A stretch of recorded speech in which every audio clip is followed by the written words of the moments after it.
Okay, we're going to start with the nation. Out of court settlement, talks on Naira crisis collapse. Punish PDP for reneging on power shift, says APC chair. Wike, Tinubu turned down PDP's offer to sabotage Buhari in 2019. Inflation rises to 21%, 21.82%, says NBS. 4 killed in Naira scarcity violence. FEC okays electronic tracking system to curb oil theft. Okay, which story are we starting with in the nation?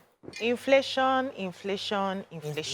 So the National Bureau of Statistics, NBS, yesterday said, owing to the increases in the cost of fuel, gas, passengers and air transportation, inflation rates rose from 21.34% last December 2022 to 21.82% last month, which was January.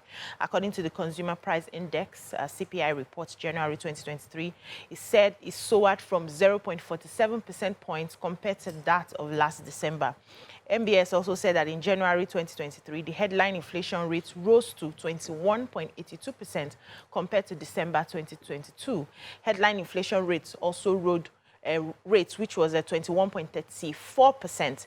It went ahead to say that the food inflation rate in January 2023 was 24.32% on a year-on-year basis, which was 7.19% points higher compared to the rates recorded in January 2022. So I think it's an article that we need to read to monitor how the inflation has been going. And we remember that one of the reasons the CBN policy to redesign the Naira was to curb inflation. And now we are hearing that inflation is even rising. So it has not done anything for us. We have not achieved anything with this Naira redesign. It's not too early to judge. Let us give it some time. Inflation data. People should read it. So, I mean, it's interesting, but I'd like to give you some time and see how indeed it helps to, hopefully, Hope we'll be alive then. My sister. Let's take another story in the nation. I have a story. So, the APC yesterday rally held in Rivers State, and the presidential candidate for the APC also visited, gave a courtesy call to the governor of Rivers State. And during their meeting, Wike said that he explained that he was talking about the passing of, Bola Tinubu. He said he remembered in 2019 where he, as a PDP member and other PDP stalwarts, had a meeting and they were trying to get Asiwaju to boycott and sabotage Buhari, but he refused. At first he said, so who is it that you have as an alternative if you don't want us to go with Buhari? And then they mentioned Tambuwal, mentioned Bukola Saraki, and a couple, and Atiku.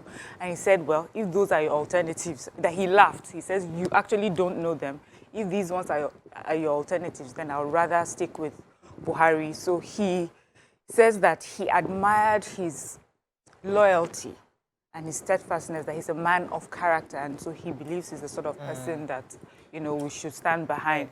He also took a swipe at Emefiele and says that he has never seen in any democratic country ever that the Supreme Court, that the CBN governor would be working against, what the Supreme Court has stated, that please, somebody should tell him that how is it, how he talks. So he brings that, please, I have never seen, is this real, Where has answered him? Let me go to Minister of Transportation, Muazu Jaji Sambo, was saying yesterday that the country has secured the electronic cargo tracking system.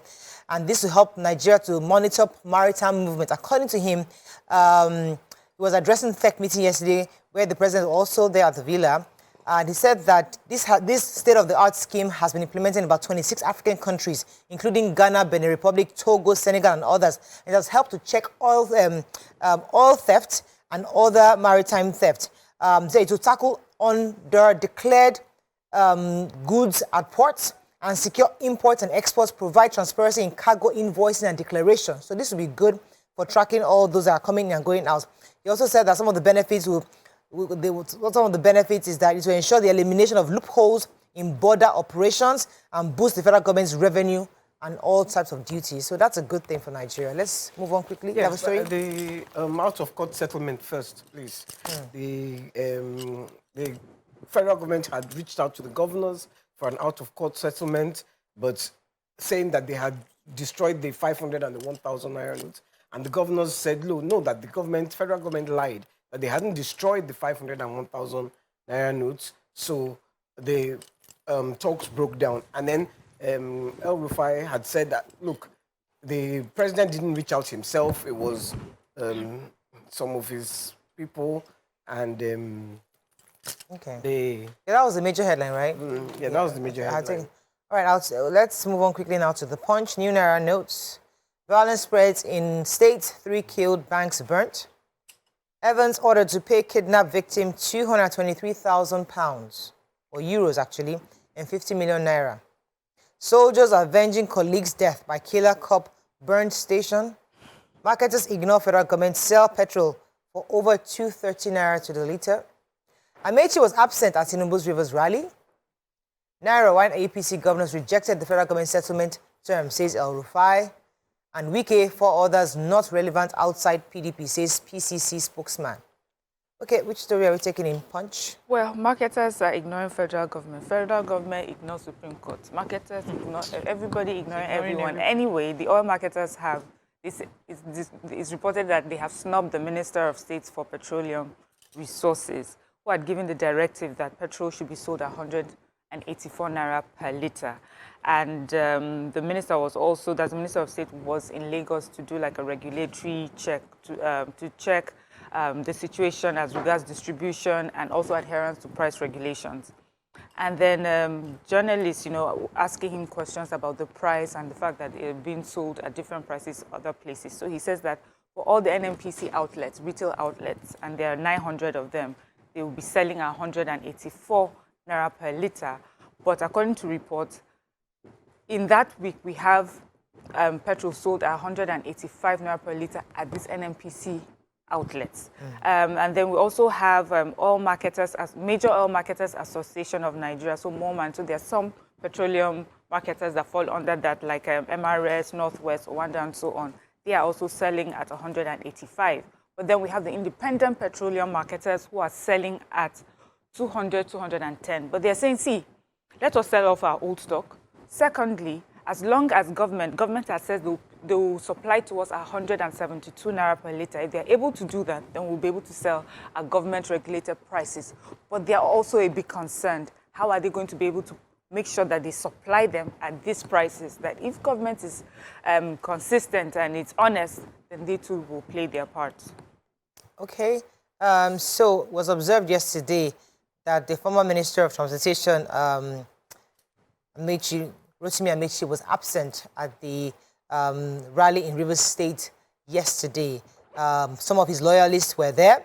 According to the reports, most of his loyalists, like Emeka Ebeke and others, were in attendance, but he was conspicuously absent.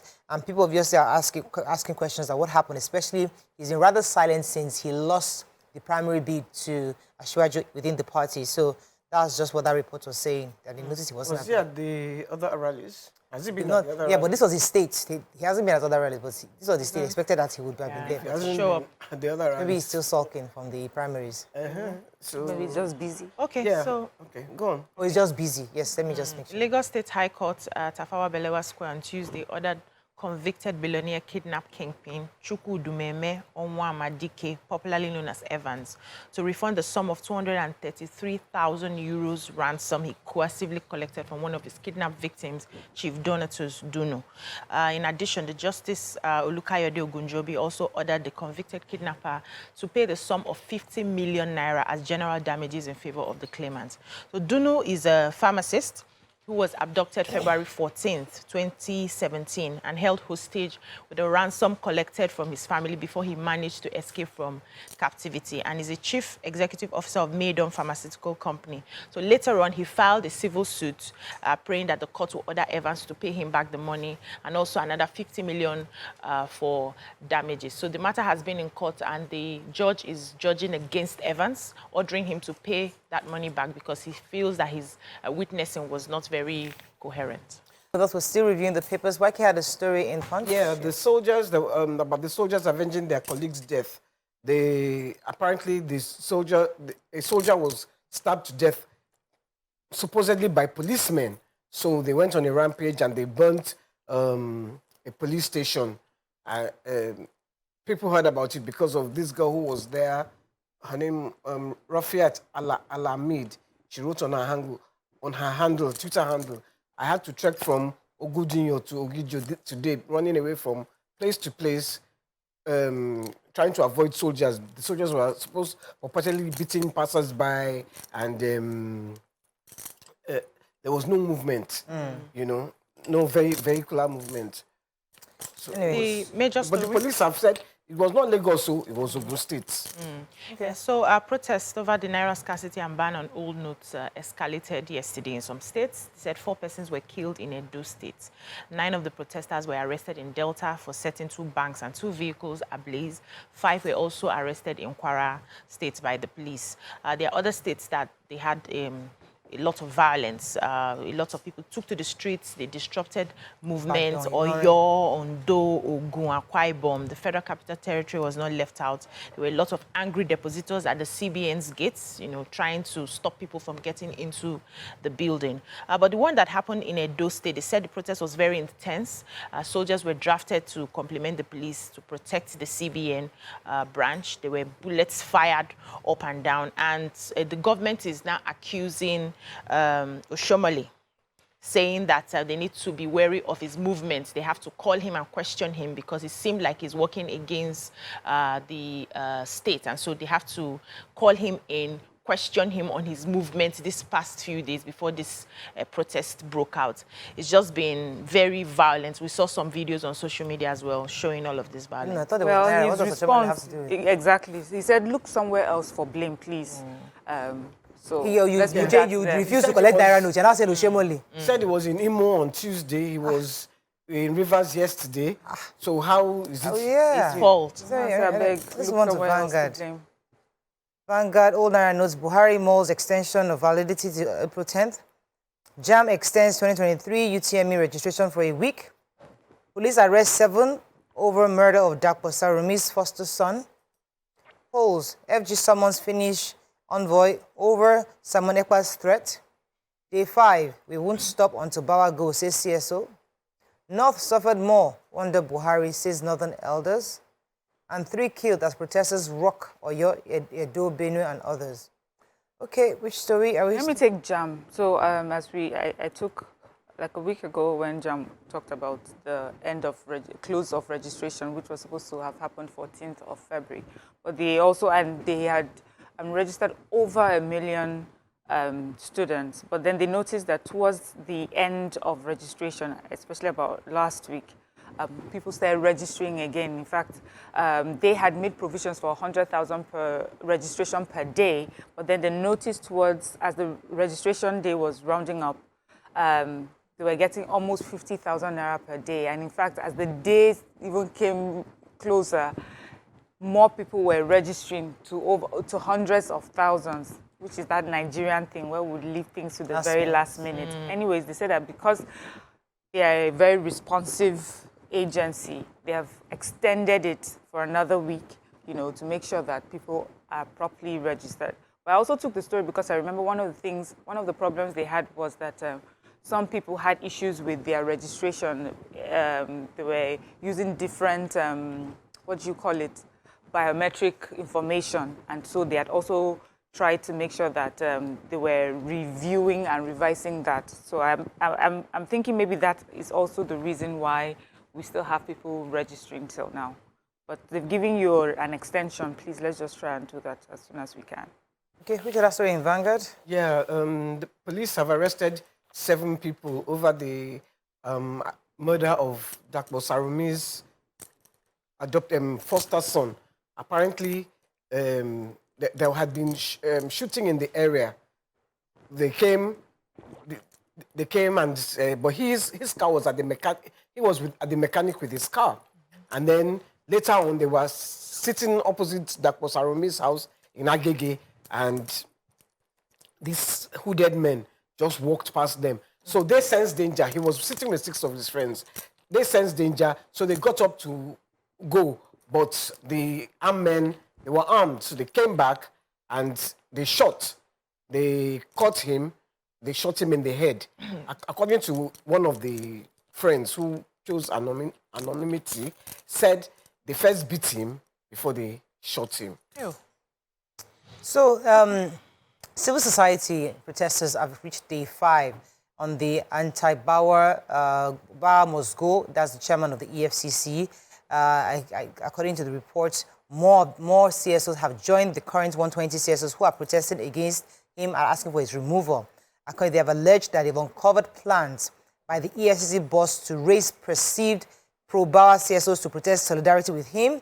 According to them, they also said that, according to them, lavishing money on groups willing to be used against the well-being of Nigerians and the rule of law is the stock in trade of the EFCC boss and others like him in the current administration. I'm not really sure what that was. Maybe I probably missed the real reason, but that's the crux of why they're protesting and asking that Bauer must be sacked or he must go. This has happened since 5 days now, and there are more, and it's gaining grounds. Protesters are still in Lagos here, and they're still protesting and insisting that he has to go. I wonder what happened. I mean, well, I wasn't around, so... Okay, let's move on. I have one more story there. The Pan-Arewa Socio-Political Organization, Northern Elders Forum, are complaining that the President Muhammadu Buhari, his negligence and lack of political will to fix the problems of Nigeria, it's worsening, especially in the north. So they are saying that under his administration, the northern people suffered more in terms of terrorism, banditry, and negligence of the region.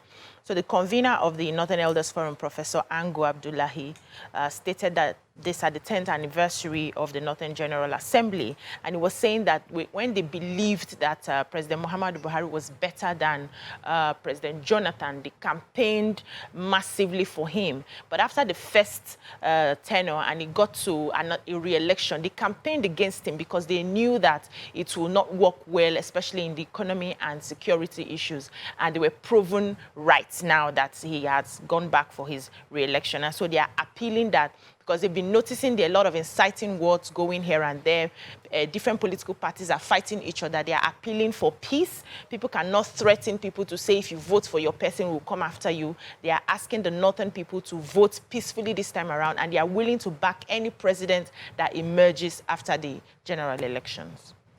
That's all we can take.